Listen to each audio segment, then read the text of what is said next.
Okay, this lesson we're looking at the language of fractions, or some language that may be used when we talk about fractions. The word part will be discussed and the phrase one of them. So you can have an understanding of what that means or what they mean in relation to fractions.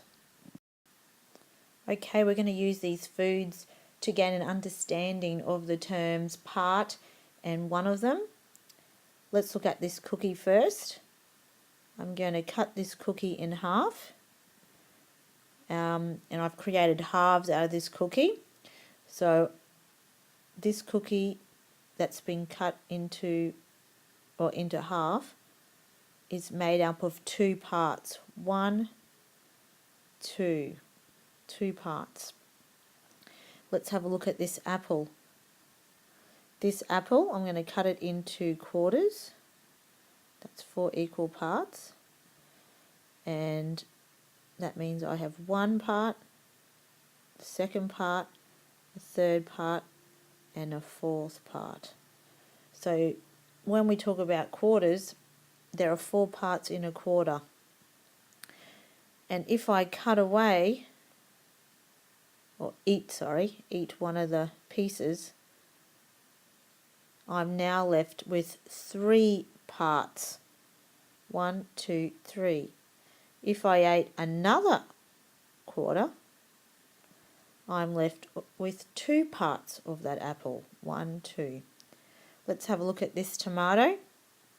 I'm going to slice this tomato in thirds, which means it's going to have 3 equal parts. Okay, so there's one part, a second part, and a third part. So 3 equal parts to that tomato, that slice of tomato. And if I decided to eat 2 parts of that tomato that's been cut into thirds, I'm left with 1 part. Let's have a look at this chocolate bar. Now, this chocolate bar I'm going to cut into fifths. So that means I will have 5 parts. 1, 2, 3, 4, 5 parts. This is one of those parts. 1. If I ate 2 parts of the chocolate, of this particular chocolate that's been cut into fifths, I would be left with 1, 2, 3 parts. Remembering with one of them, it's just saying one of the parts. So over here in halves, this would be one of the halves, one of the parts. This would be one of the quarters.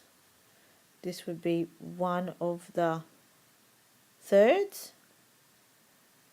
And I could even say that this one, and this one were 3 parts of the chocolate that's been cut into fifths. So therefore, depending on what fraction you talk about will depend on how many parts that fraction is made up of. So halves are made up of 2 parts, quarters are made up of 4 parts, thirds are made up of 3 parts, and fifths are made up of 5 parts. Bam, boom, kaboom! Congratulations on your super learning.